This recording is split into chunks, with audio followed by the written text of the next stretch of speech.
was just watching. While I was waiting for you to show up. I was watching this YouTube video, the last play from every World Series, 1980 to present. Just getting caught up on baseball. 1980 to present. You're just Why, buddy? Why? I don't know. I'm becoming a baseball guy. I guess I'm pivoting. It's getting into. I'm getting into what we talk. What we win the biz, the baseball fandom. Meaningful October baseball. We're headed towards it, so I'm getting.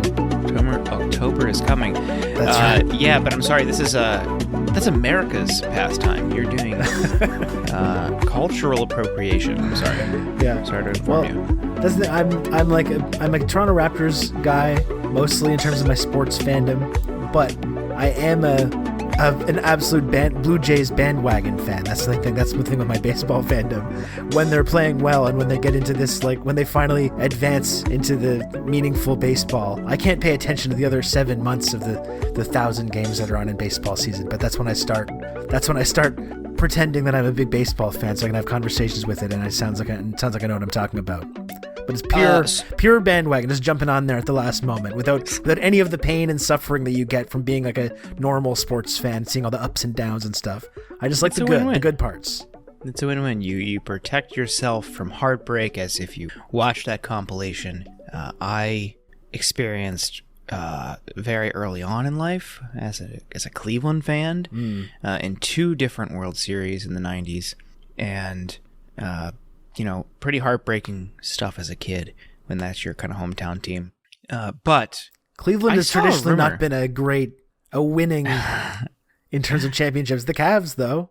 That Cavs series was one of the most exciting sporting events, like that whole, if you want to call it an event, a series of events that I've ever witnessed. And I'm sure I'm biased, but it was unbelievable. Coming back from 3-1 and Game 7 with Kyrie's like clutch 3 with the hand in his face and LeBron's block, and just that last like 2 minutes of gameplay was probably the most stressed I've ever been in my life. Yeah, no, it was the same when the Raptors won as well. I've talked about this before too, but it's just that really does, most of the time as a sports fan, it's just pain, just pure pain, as you're talking about, and especially if you're the fan of a franchise like the Raptors, like the Browns, like the Cleveland baseball team.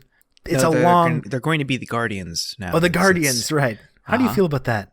I think it's cool. That bridge, like the Guardian statues on that bridge going into downtown Cleveland, is pretty cool. I think that's like a unique name specific to the city, and everyone was like upset about it when it was announced. Like Rich Lowry of the National Review and all these kind of like pedants on the right who act like something, outside of their immediate it's woke world cancel is culture. Like somehow ruining their life and like upending tradition. And they're like, this makes no sense. Like, why would you do that? It's like, yeah, buddy, why the Utah fucking Jazz? Explain that to me, please. Yeah. And like, yeah, sure, it's teams move, but like, then the names don't make sense. Like the Los Angeles Lakers does not make sense. Yeah. 0 lakes. Like this makes sense. Notoriously very little water, actually. That's one of the main like things. Echo Park Lake, and you're named after the police forces that raise homeless encampments. Yeah. Wow, wonderful. But are the Expos coming back? I think they're splitting time with Florida. They're doing because there's actually like a group of people, the snowbirds, we call them, who actually do live in Quebec half the year and then live the other half of the year in Florida. So now they're getting snowbird representation with this new deal with the Rays, I think. But I just wanted to say that like that's when you finally get to overcome that moment, it's like that's why I will always be a sports fan, because like there's no sweeter feeling than like suffering year after year after year and finally getting that payoff. There's nothing like it, baby. That's why we're transitioning to a sports podcast. I'm done with the news and stuff. I can't do it anymore. So we're pivoting to pure sports ball now. And I'm excited about this new creative direction. Okay, we need new personas then. Yeah, right. We need new personas, new bits, new voices. We need like a sound wheel. A soundboard. Yeah, absolutely. Yeah, like auga. We need one of those. You can have like weirdo, like people calling in. These really super devoted, like nerdy sports guys. Yeah, we need the really guys. Passionate conversations with them.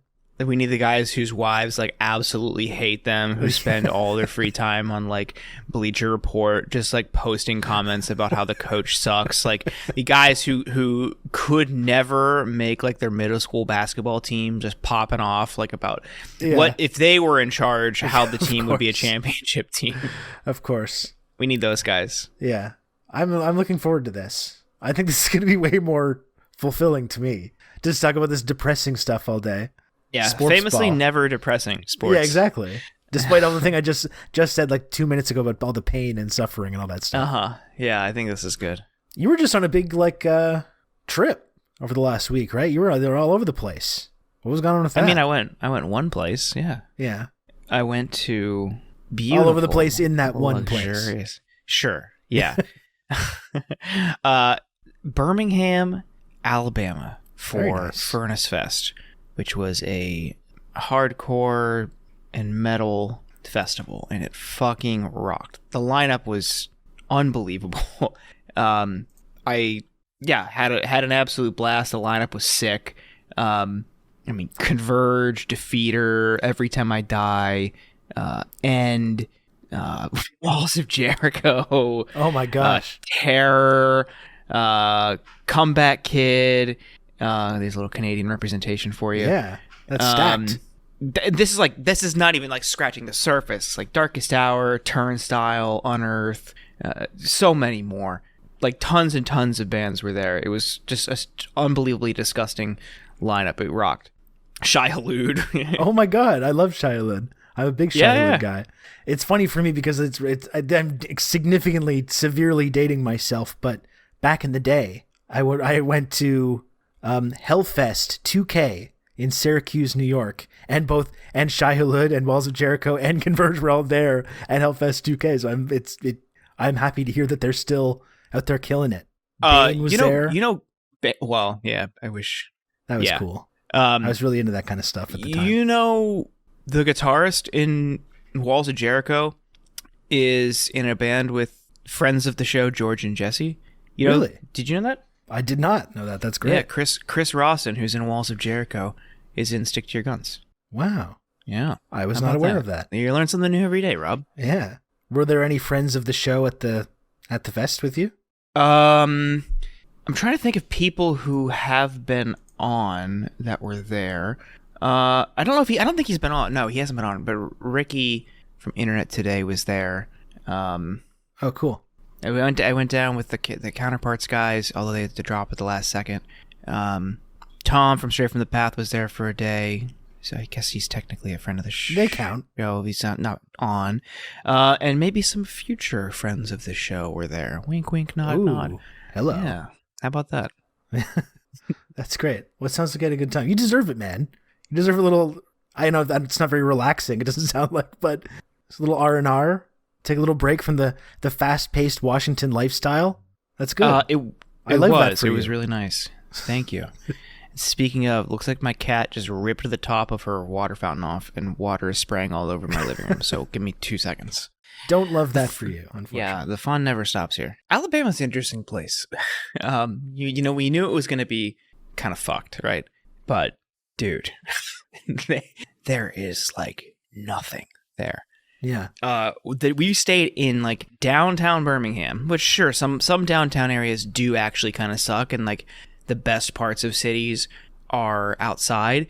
But we even hit some of the quote outside spots, and it was like a street with like 3 restaurants on it, and that was like the nightlife area. Okay. It was kind of bleak. Stuff closes, and maybe this is because of a worker shortage, maybe this is because it was downtown, but like even national chains closed in the middle of the day. That's odd. We tried to get lunch on Thursday afternoon after we landed, and we like walked past multiple like national chain restaurants, and they're closed at like 2:30, 3, 4 o'clock. Really bizarre. I wonder what that's about. Yeah, I don't know. It was really bleak. One of the ultimate lowlights was when we went to a bookstore and antique shop downtown, and when I was directed to the history section, there were commemorative vinyl albums commemorating former Alabama governor and defender of segregation George Wallace prominently on display. I just had to explain to my Canadian friends who George Wallace was and why they should be appalled. All they recognized kind of a problematic figure. Yeah. All they recognized was, quote, the X flag on the background. Yes. What's that X flag? That's bad, right? Yeah, I'm pretty sure that's... Yeah. Rob, there were also, and this is something as a former touring musician, who probably spent his time mostly in the North and maybe very little, if none, in the South, there were security guards, not just cops, but security guards open carrying at this festival. Oh, man. Weird. Which was like almost disorienting because it's like this guy's wearing like a neon yellow stagehand shirt and he's got a fucking gun. Yeah. Why? Like he's there to catch crowd surfers, not kill them. Yeah, definitely like we have a huge crowd of hundreds or thousands of sweaty people all, together in closed space. Definitely want to be firing a gun in that situation. Right. I'm sure he's very well trained though, so you don't have to worry about that kind of stuff. Right. I'm pretty sure the rigorous training everyone in America has to go through before they can get their hands on a gun. famously stringent. I'm pretty sure. Yeah. I've heard it's pretty intense, so I'm sure it's very safe. Yeah. So they were like by the last night, they were foaming at the mouth, these people, because they like wanted some action. That's just kind of how these people are. And Knocked Loose. Oh, friends of the show. Yes. That's what Brian and Kevin. Oh. I was kind of hinting at. Yeah. It's okay. Yes. Yeah. Brian and Kevin, from Knocked Loose, who have been on the show, but all the rest of the band, they're playing. They were near the end of the night on Sunday, fucking blew the roof off the place when they started. Holy shit. The first 4 songs, there was an incident that kind of sucked the energy out of the room that I'll get to in a second, but the first 4 songs of that set were some of like the greatest like live performances I've ever seen. Just the energy, It was electric in there. So they are going absolutely nuts. And there's a song called Billy No Mates, which Brendan from Counterparts has a guest verse on. And Brendan goes up and he starts doing his verse. Brian jumps into the crowd and starts to crowd surf. He gets back up. He goes to go back on the stage because he's the lead singer in the band and that's where you sing from. And they won't let him back up. And they start like pushing him around. Security. Okay. And the manager of the band is standing right there, jumps down and tries to get in between them. It's like, look, no, he's the singer. He's fine. Obviously, he needs to get back up there. They throw him to the ground, start kicking the shit out of him, including kicking him in the head. Okay. Huge. They immediately stop. Everyone rushes over. There are a huge throng of people. He gets like, finally, they realize, I don't know if they realized, but enough people were there to pull them off, the security or cop or whatever, whoever did it. It's hard to tell because they all had guns. And this guy gets like, brought over to the back of the stage to get medical attention. They stop for like 5 or 10 minutes. The band has a conversation about whether they want to continue. Festival promoters and organizers are like deeply apologetic. But it was like a mess. And it's just, it was kind of this weird moment where you're like, wait, why do they have guns for what? Because like that could have gone like even worse, right? Yeah, seriously. I was just joking earlier about the comment. Yeah. How dangerous that is. And we're lucky it didn't, but also just like, why is that their reaction? Why is that something that they thought they needed to do? And why are they there? It's not like people are just there to, they saw their role as something other than catching crowd surfers. Yeah. It was really, really insane. Yeah, as if you might as well just take the extra step to become a cop if you're this aggressive like meathead that wants to wave a gun around. It's not like it's that much more difficult to upgrade at that point, Honestly, with the way some police departments behave, I wouldn't be surprised if the application process and vetting process for working a festival like this is somehow less stringent than a police department. Well, I'm sorry to hear about that though. That's unfortunate, especially if the start of the set was really good, to have it get ruined by some lunatic aggressive security guys. It's kind of messed up. Yeah. Well, they did. They came back and everyone was nuts again. But it was just like, it was weird. It's just like a weird interruption. It was just kind of different after that. But man, it was intense. It was fun. Really, Other than that, though, pretty good. Yeah, I can't get over how great that lineup was. Got to see bands that I never thought I would see. Like, I don't know how often Converge tours, but like seeing Converge to a crowd like that was pretty sick. Yeah. I had no plans to see Shai Hulud. I don't even know if they tour anymore. Got to see I didn't even know they were still around. Yeah, it was pretty cool, man. It was really, really fun. I did listen to Knocked Loose's record when they came on our show, and it really does. It rips. So it rips. Yeah, but that was my excuse. That was because they were on the show, so I was like, I better check these guys out. You should post that review. Yeah, it rips. It does. Rob Rousseau gives it 2 thumbs up. Yeah, Different Shade of Blue is fantastic. They are unbelievably talented, and they just have such a unique, gritty sound that like people were going apeshit during that set too. Like there was a stagehand who was working for the festival, who's festival staff, and he was making sure all the mics and cords and everything were lined up and working, and he was on hand if someone bumped a mic and he needed to adjust it and that kind of stuff. He was like overtaken by the music and just started like moshing to himself on the stage, like behind them, and like even at one point just jumped into the crowd to crowd surf. Like no one is safe. Yeah, it was sometimes you got to just go for it, regardless of your circumstance. Yeah, live, laugh, love, baby. Yeah, well, that's cool, man. That sounds great. When did you get back into town? Late last night. Okay, so we're recording this on Tuesday. Late Monday night. Well, I wished I could tell you that everything is that exciting over here. I haven't gone to any cool hardcore music festivals or anything like that. Just doing my normal thing. How are things at the PPC office? my big internship. Yeah, that's the thing. The only other minor thing that's going on is we had an election in Canada. I don't know if people heard about this. Heard about it? Yeah, had an election last week. No one won. It was nothing was resolved. It was completely pointless. It was a total waste of time, everyone's time and resources. Okay. It was annoying to have to pay attention to it. Okay. It was annoying to have to talk about it a lot. And we're probably just going to have another election in another like year and a half. And we're going to have to just do it all again. And no one knows exactly what we're doing or what it means. And nothing that's really like we need to be addressed, that we need to be addressing is being resolved in any way. We're not actively going backwards, which was a possibility if the Conservatives ended up getting elected. So I guess that's a positive thing. We're not actively starting to go do the exact wrong things. We're just not doing the things that we need to do generally as quick as we need to do them when it comes to a number of different issues and crises. Sounds useful. Yeah. Sounds really good. Yeah, but you mentioned the PPC, and I know you wanted to talk about that, and I think that was one of the storylines we were talking about before the election.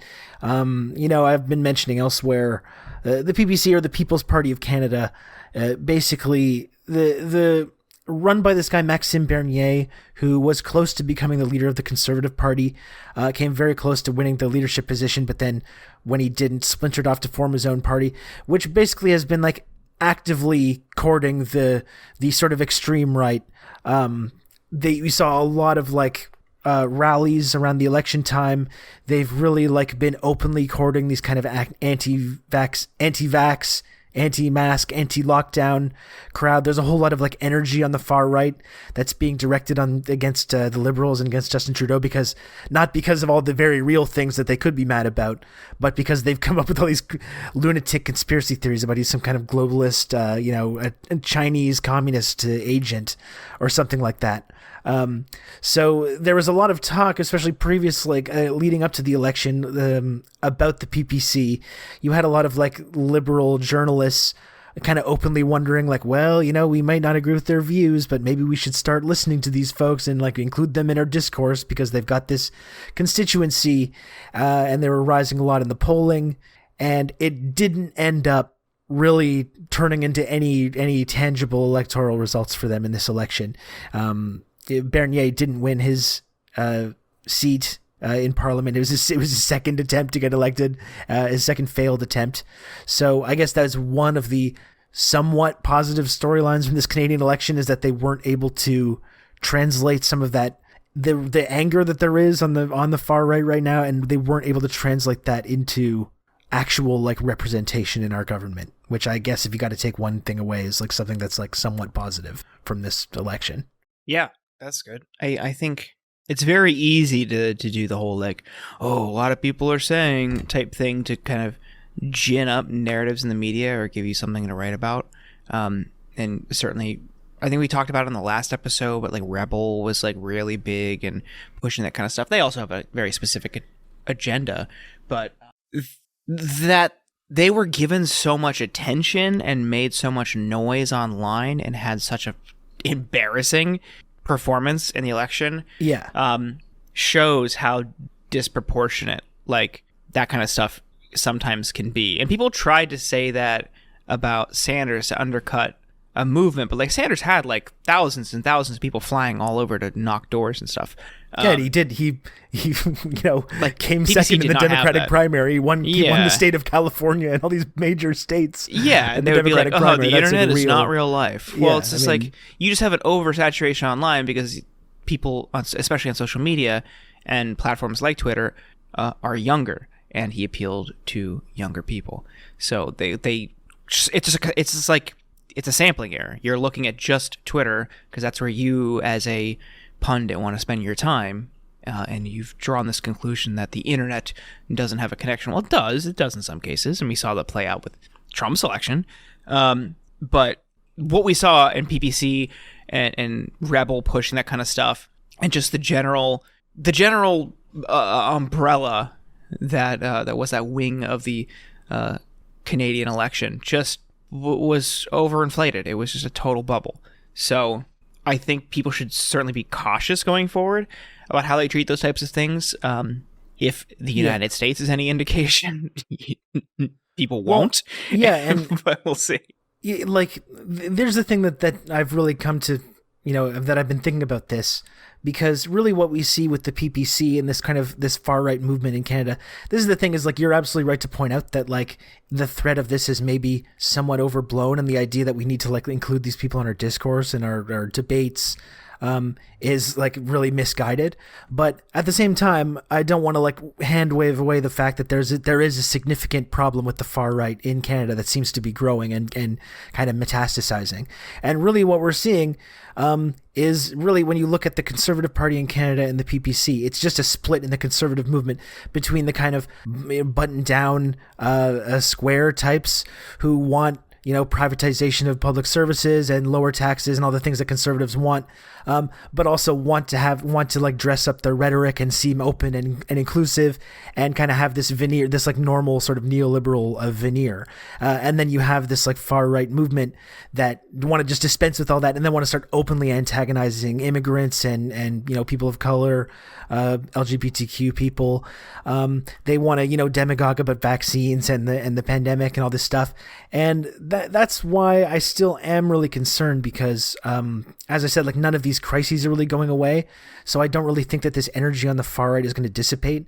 And the thing that I've just been dreading, like ever since I've been kind of really following this stuff, is that there is going to be someone that's going to come along, similar to how Trump did in the United States, because there was always this split in the conservative movement in the US as well, right? Between the sort of far right extreme reactionaries and the sort of mainstream conservatives. And the mainstream conservatives seemed like they were always sort of bringing those people on the fringes into their coalition, but not really giving them much, and really just doing policies that just benefit the wealthiest people.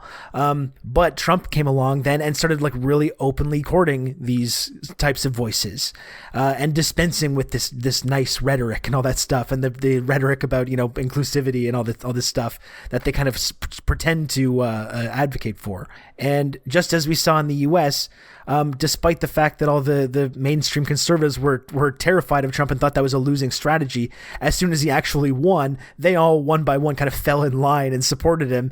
And you saw that like none of these guys really cared all that much about the rhetoric and about the open courting of racists and the sort of crypto fascist movement. They were actually totally okay with that, as long as that they was delivering them legislative victories.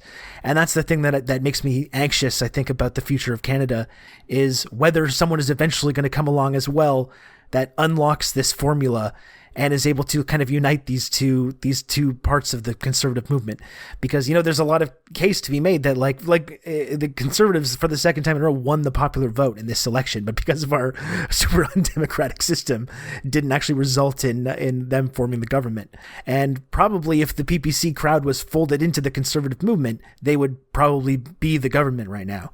And I do still believe that someone is going to come along that's going to figure out that formula, similar to how Trump did, that sort of fake right-wing populist formula, and is going to be able to turn that into like a real serious coalition. No one, they don't have the formula locked down yet. Again, the mainstream conservatives in Canada are still really trying to appear moderate, like that's their main thing, and trying to disguise all their kind of extremist views. But I'm still very anxious that eventually someone's going to come along that's going to unlock this formula that's going to really unite these two wings of the conservative movement, and that's going to end up being a serious problem, I think, in Canada in the future. Fortunately, it was avoided for now, but the threat of kind of like that kind of a right-wing takeover, I don't think is still very far away, regardless of the results of this election. Right.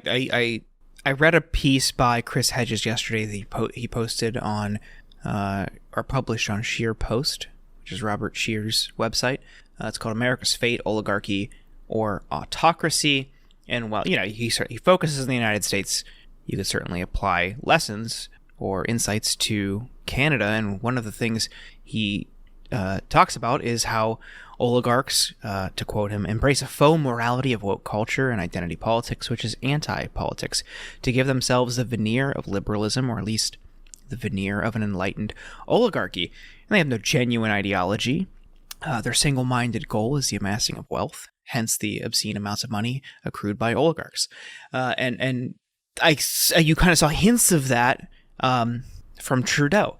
And I think he's probably going to not open up the door, but, carry on that legacy that is certainly really robust here in the Democratic Party in the United States. But as he positions himself as this woke, do-gooder, as this guy who is leading the way in fighting climate change, he is, attacking Jagmeet, who had from what I understand, a more robust climate plan, because Trudeau's is market-driven, and the quote experts, as I think you were the one breaking it down. The experts said his climate plan got an A, but it's just kind of this neoliberal corporate approach. It was this one guy, Mark Jacquard, who's a market economist, a green market economist or something, that gave them the top marks, and then Trudeau was telling everyone about how all the climate experts, they love it, baby. But no, you're right. No, he's someone there that's his job basically is to serve the interests of the very wealthy and the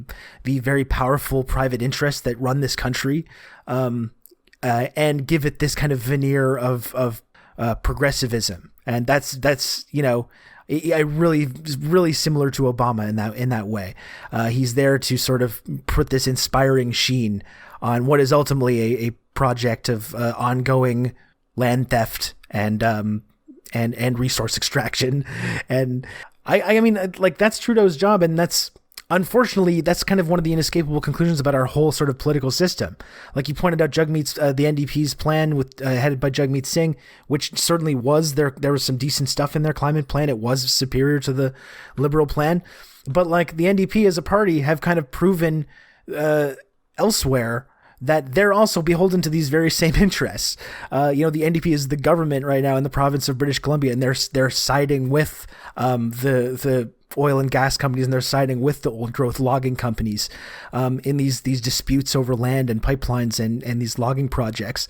And then so Jagmeet, who seems like an okay guy and is charismatic, seems maybe a little bit more genuine than a Trudeau type figure, doesn't really have any credibility when he does try to make these arguments about the NDP being any better. That's the really depressing thing about just voting in this election, is just that if you can count yourself as someone on the left that really wants not just sort of minor band-aids, but drastic radical climate action, or drastic radical action when it comes to any of the other crises that we have to deal with, our housing crisis especially, which is one of the worst in the Western world. And no one seems able to really offer up those solutions, or if they do, you don't have a ton of credibility to be kind of making these kind of claims. That's the ultimately depressing thing, is that there just doesn't seem to be like electorally, there doesn't really seem to be a legitimate option. And like the example too, we never talk about foreign policy in Canada. Like it barely ever comes up. And this is the kind of the final straw for me, where in like the final week of this election, Jagmeet Singh, who had already tried to get to Trudeau's right on the issue of China and Trudeau not being tough enough on China. Hell yeah, brother. That's Jagmeet Singh and the NDP have kind of unified with the Conservatives to kind of make these claims about the Trudeau government, that they're not tough enough on China. They're not ramping up tensions with China enough.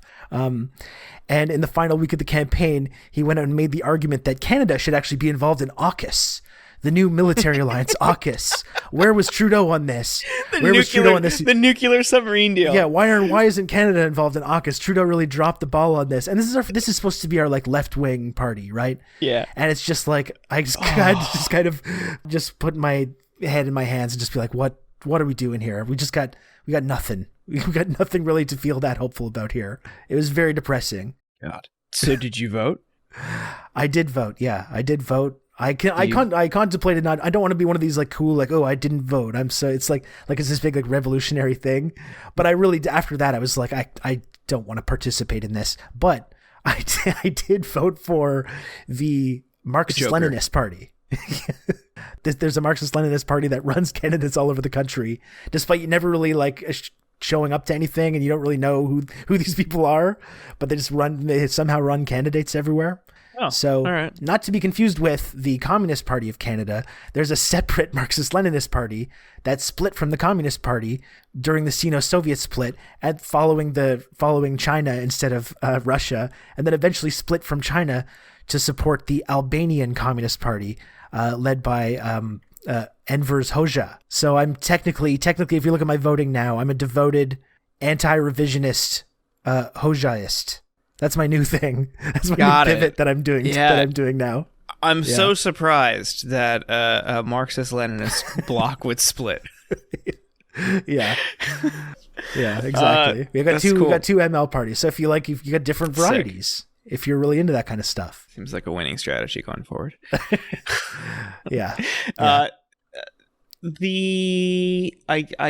made that comment because I think I saw it on your live stream. Did people wrote in the Joker where in Ontario? Yeah, I can't remember the race. I believe it was. Yeah, I believe it was a race in Ontario. The Joker was apparently a write-in candidate. And he got like 200 votes. Yeah. I mean, I would have, if the Joker had run in my riding or my district, I absolutely would have voted for the Joker. I would have strongly considered it. Yeah, I think the Joker. Like I was saying, it's like we joke around about being Joker-fied sometimes, and some people actually like follow that up with meaningful action, and I respect that. It's so stupid, but like it's just like people are so fed up with everything that they just don't even give a shit. Like, they'll vote because they recognize it's significant, but then they won't even vote for anybody real. I need to understand the pathology behind that. In the UK, they have a lot of that stuff. They have a lot of weird, wacky, fictional characters that run in their elections. It's kind of a whole thing. There's this guy, Lord Buckethead. Okay. I don't know if you're familiar with that guy. One day I just know the musician Buckethead, but... Yeah, you shouldn't pay attention to anything that happens in the UK anyways. It's not a real country. No, it's not good to get into. It's a strange place that we don't want to talk about. Sounds good. But yeah, that's it. It's just very depressing, honestly. It's like that's the thing that I couldn't help, this inescapable feeling that I had throughout this Canadian election. I outlined some of the crises that we're dealing with. There's the crises with our Indigenous communities as well, the opioid crisis. I mean, there's just no shortage of like very serious problems like plaguing our society, and particularly plaguing like the younger generations. And it just feels like we're just kind of asleep at the wheel. We don't really have anyone outside of like our like smaller left-wing parties like the Communist Party or like the Marxist-Leninists that are really like talking about solutions to these issues that like really meet the level of crisis that there is. And we're just in this kind of never-ending debate while sort of all implicitly understanding that nothing is going to happen. Trudeau's climate record is awful. Emissions have gone up every year that he's been prime minister. We have the worst climate record in the G8. None of the we've talked about the Paris emissions targets, right? That was a big subject during the Trump presidency because Trump arbitrarily removed them from the Paris Accords. And that's just an example of how these accords don't really mean anything in the first place, not to defend Trump or anything, but like Canada stayed in those Paris Accords. Did we meet any of the targets that we set in those accords? Well, no, we didn't. We exceeded them all. But, we stayed in there, we signed them, and that's our climate plan. That's our climate action, right? It's just accords and making agreements and setting targets and then just blowing past them and just getting the sense that like nothing is going to change. We have Trudeau now promising that, we're going to hit these new targets, these new, more radical targets by 2030. And it's just like, people don't really like this. That's very soon. We're coming up on 2022. Like that's pretty soon. That's not the distant future. And it's just, you get the sense that like nothing, we're going to get to 2030 and we're still going to be dealing with the same fucking issues. And it's just, that's the sort of maddening feeling about trying to engage with politics in this country right now. Is just, it feels like nothing is really being seriously addressed. And like we just went through this whole election where you'd think that there would be at least like a realistic conversation with some of these things. And it's just not happening. And like, it's just, I'm not sure where that leaves us now. It's, and all the real anger and the radicalism and organizing is happening around these like anti-vaccine lunatics. That's where the real energy is. So it's just, it's not a good situation. I'm almost getting to the point where I'm just like, just put us out of our misery. United States, just finally fucking formalize this relationship we have, annex the country. We'll be your little northern province. I don't even want to pretend that our government is legitimate anymore. It sucks. I don't like it.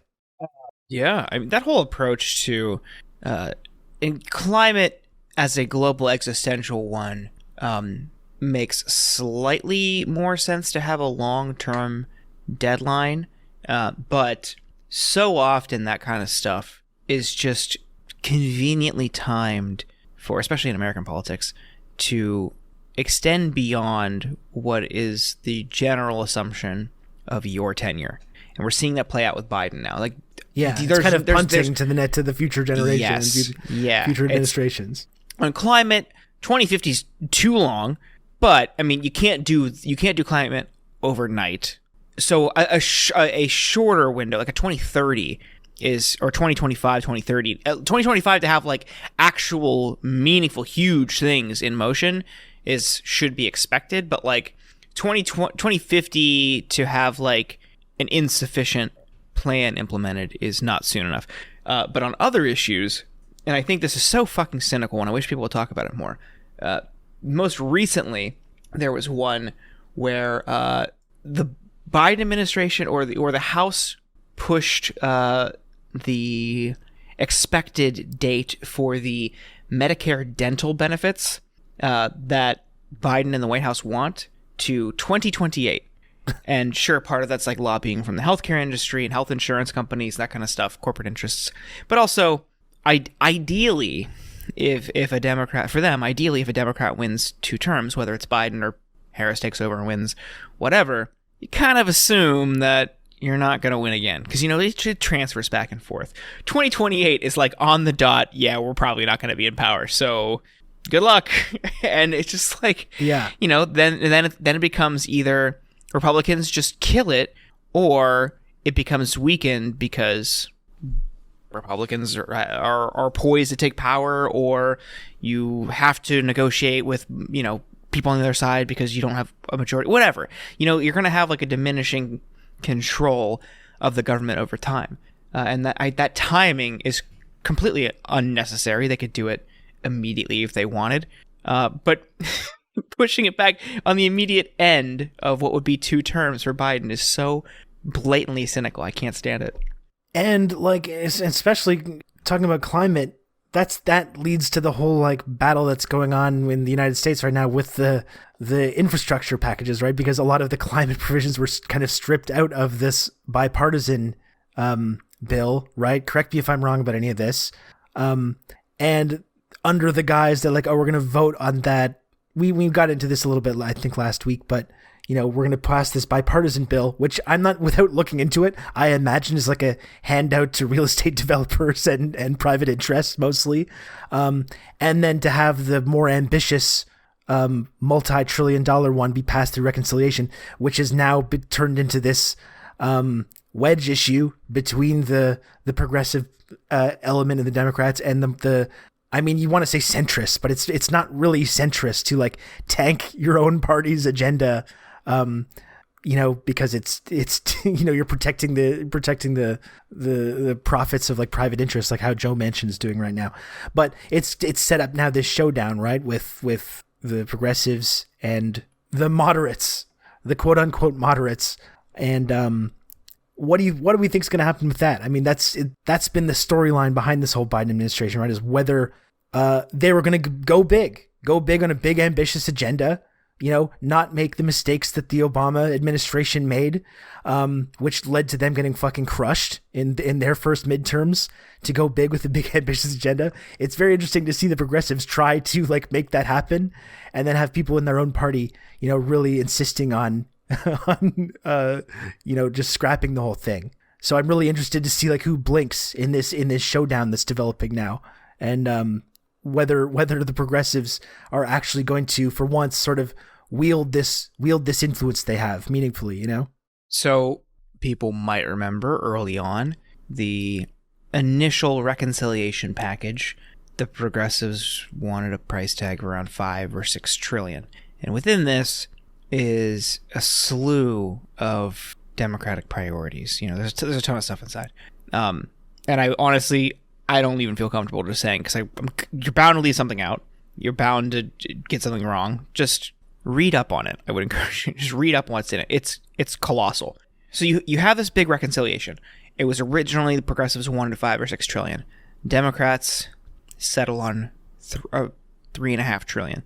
And recently, a bipartisan caucus has formed and put forward a infrastructure plan, separate infrastructure plan.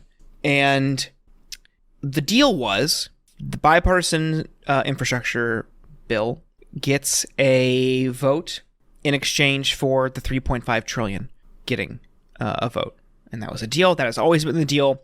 And they were going to go for it by this week. So now you have this debt ceiling approaching. If they don't increase the debt limit, we default. And they don't want to include that in reconciliation, which doing it through reconciliation, it basically gets it through the Senate while avoiding the filibuster. So you can do like a 50+1. And a combination of both Manchin and Sinema, who are standing in the way, and Democratic leaders not wanting to do this through reconciliation have effectively tied Democrats' shoelaces together as they're about to take off for a full sprint on both of these. And you now have a risk where, because they have backed themselves into a corner with the only hope of Mitch McConnell and Republicans, quote, doing the right thing, and just increasing the debt limit in a bipartisan way with nothing in exchange. I mean, they're going to want, so you need Republican votes now, because you're not doing it through reconciliation. Because they don't want to do that, you need Republican votes. And isn't this like a totally new phenomenon, though? This whole like, you have to like give us stuff in order to vote for the debt limit increase. Isn't this like a completely new phenomenon for something that used to be a total tradition, essentially? Yeah. I mean, McConnell's ruthless and the Democrats are cowards. So it's like they're going to be, it's exactly. This is how things have always been. You've done it, countless times over the years, like well over 100 times. It's not new. But now, because the Democrats have backed themselves into a corner and basically said, like, okay, Mitch, we need you to do the right thing. He's just been like, I will not do that. And they're like, oh, please, sir, whatever you want.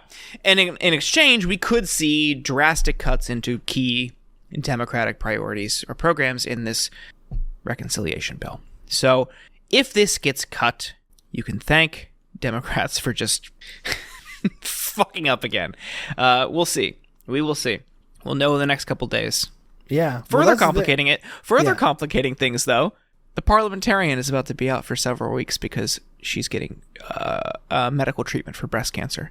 Well, that means everything's legal now. You just gotta do whatever you want. No rules, baby. It's like it's when the teachers calls in sick. It's a chaos. It's just pure chaos.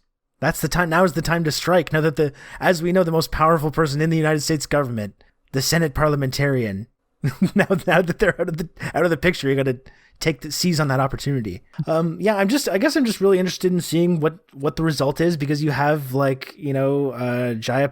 and AOC and people that are these members of the progressive wing of the Democratic Party, just basically saying no, we're not bluffing this time. We're not going to blink. We're not going to vote for that bipartisan bill unless they're both voted on at the same time, because that's what we've been talking about the last 6 months, right? That's what our friends in the force the vote movement were really kind of demanding, right? That they really wield this influence, and they really try to get concessions from the Democratic Party and threaten to tank things, bills if they have to. So it seems like this is a case for when that actually might happen. So I'm really interested to see whether they do follow through on that. And that's the thing, because there's been a lot of sort of freakouts about Alexandria Ocasio-Cortez lately. There's the whole dress incident at the Met Gala, which I thought was kind of cringe, but wasn't really something that was necessary to lose your one's mind over. Although I didn't think it was a very good look, and probably if I was in that position would have advised against that. There was also her vote on funding the Iron Dome the other day, her present vote, which upset a lot of people, rightfully, I think, because it's, while symbolic, I think kind of a part of a general trend of squishiness on these kind of foreign policy issues, which I think is rightfully kind of upsetting to people. But as I've been saying, though, it's these things you can criticize her or whoever for these kind of things, but if they really do come together and wield their influence like this, in an effort to pass through this, as you pointed out, this legislation that does in fact have a lot of really ambitious, bold things on it, then that's the kind of main thing that I think probably people should be keeping their eyes on. Yeah. I tried to avoid both of those stories, but I did see speculation around the Iron Dome funding vote also because Bowman voted yes. He didn't even vote present. Also he voted not good. Yes. Yeah. And someone speculated that might be because a threat came down from Denver. I'm not saying this makes it right. I'm saying this is just how it works. A threat of redistricting, or God forbid, dumping a bunch of oppo that they do, because that's what they do. The Democratic Party will do oppo on the Democratic candidates, and you basically blackmail them into doing what they want. Which is literally cult shit. That's literally what happens in Scientology. Scientology, yeah. I heard this recently about a potential candidate who was considering running for Senate, that one of the main people that was thinking about challenging Sinema as a Democrat was approached with a folder full of oppo that the Democratic Senate committee had done on him, and said, okay, go ahead. Here's what we have on you. So I don't think it's that. I bet it's just the New York delegation was given a directive to vote yes, and maybe she just did present. But either way, I'm not saying it makes it right.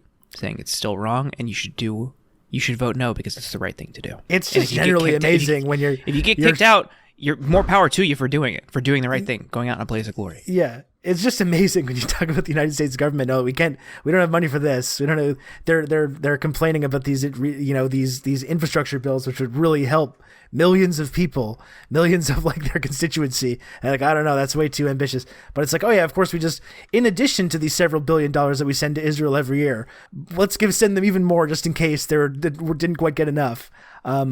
That's just preposterous in and of itself, that the United States government is doing that with almost complete bipartisan support, funding the Iron Dome. Why didn't Israel pay for their own Iron Dome? This is what I don't understand. Great question. Why is America funding this stuff in the first place? It's so bizarre. Especially as we are approaching a scenario where we run out of money. I mean, we are, probably going to avoid it, but it's going to come at the cost of probably the reconciliation bill. But why is that a priority right now? Yeah, it's pretty amazing. We're trying to get our shit together. We're still dealing with COVID. We just spent trillions on a fucking clusterfuck war. Why? Why is that a priority right now for us? Yeah. Against a country that doesn't have assuming this is mostly for Palestine, but everywhere else in the region. I mean, Palestine does not have a military. You do not need an Iron Dome for fucking balloons. Yeah, it's really strange. It's the same thing. I mean, we just witnessed a couple of months ago, Israel just openly, brazenly committing all these brutal crimes during the forced evictions in the Sheikh Jarrah neighborhood and the resulting violence that ensued from that. It reminds me of the way that, like, regardless of the brazen violence that this country displays routinely, is nothing can ever come between. There's nothing they can really do to, like, interrupt that unlimited flow of money from the United States government. And it's the exact same thing with the police throughout the United States, right?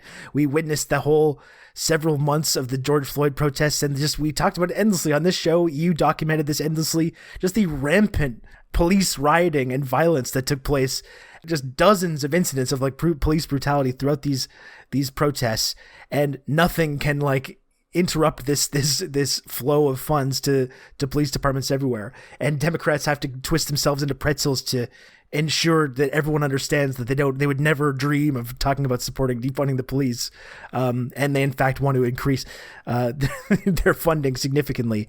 It's the same kind of a principle. It's just there's nothing that can happen that's going to interrupt this bipartisan consensus to continue arming and funding these kind of groups. But that's the main thing that I'm really interested in. I'm remembering very clearly, following what happened in the early days of the Obama administration. I know there's people within the Biden administration that don't want to make those same mistakes. It just seems like the calculus is pretty simple to me, which is that if they do end up passing this big, ambitious bill, they'll probably do well in the midterms. It's literally people worked really hard to deliver them these big victories in the previous election, and giving them the House and the Senate and the presidency. If they actually meaningfully do something with this, this is kind of what we've been talking about endlessly for the last 6 months. If they do something with this and they actually deliver on some of these big promises they were making, that'll, I think, give people more reason to continue to go out and vote for the Democratic Party. And if they are walking up to this midterm election just completely empty-handed, it's going to be so demoralizing for people. It's like, I don't know how people are going to be convinced to go out and take the time out of their day to vote for the Democratic Party, to say nothing of, door knocking or volunteering for any of these campaigns.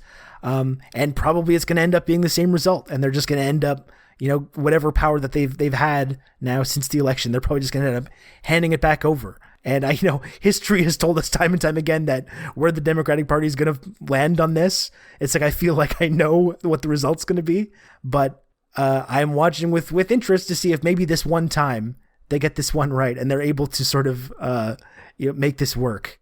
It's the eternal Lucy in the football thing with these guys, I guess. Exactly. But it's also, this is what they're going to have to run on in 2022.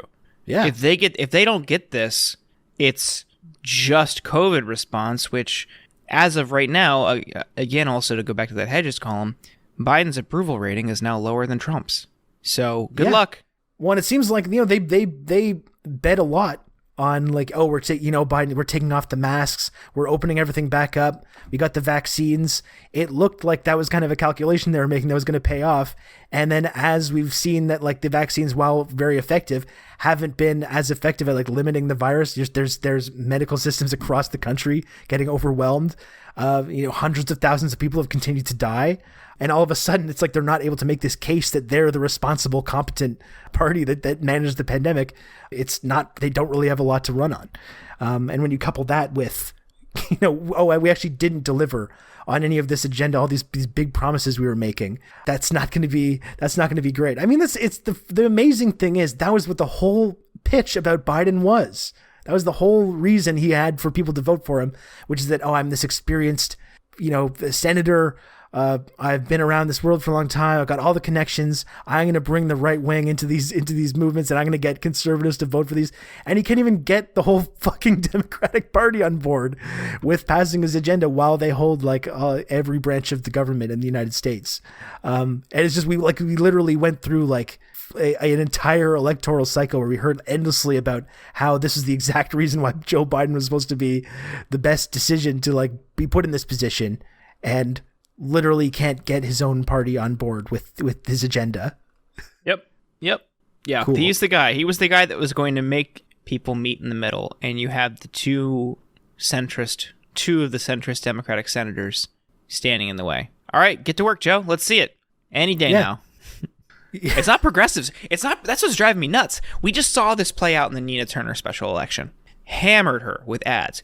She's too left. She's gonna stand in the way of the Biden agenda. Biden wants to get to work. Yeah. And what's happening? The progressives are in lockstep. The progressives are standing firm, saying this is the deal. We're going to give you the bipartisan infrastructure vote. They're not trying to, push new things, put new things in there. A deal's a deal. They're going to do it. And the two centrists in the Senate are standing in the way. And then a couple centrists in the House, like Josh Gottheimer and Henry Cuellar in Texas, are standing in the way.